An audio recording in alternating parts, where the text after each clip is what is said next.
பித்தப்பை கல்லை இயற்கையான முறையை கரைக்கிறதுக்கு செய்ய வேண்டிய வழிமுறைகளை பார்ப்போம்.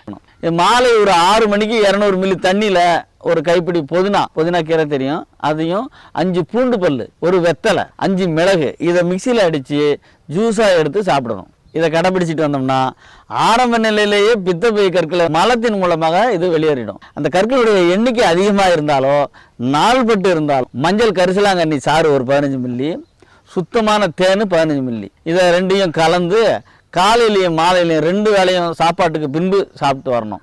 இல்லைன்னா ஆமணுக்கு எண்ணெய் 1 லிட்ரு, வெள்ளை பூண்டு சாறு 1/2 லிட்ரு, இந்துப்பு 30 கிராமு, பெருங்காயம் 10 கிராமு, பால் பெருங்காயம், இதெல்லாம் தைல பதமாக காய்ச்சி வடித்து வச்சுக்கிட்டு தினசரி ஒரு 60 மில்லி பசும்பாலில் இந்த எண்ணெயை 15 மில்லியை சேர்த்து இதை இரவில் உணவுக்கு பின் இப்படி ஒரு 48 நாள் சாப்பிட்டு வந்தோம்னா பித்தப்பை கற்கள் மலத்தின் மூலமாக வெளியேறும்.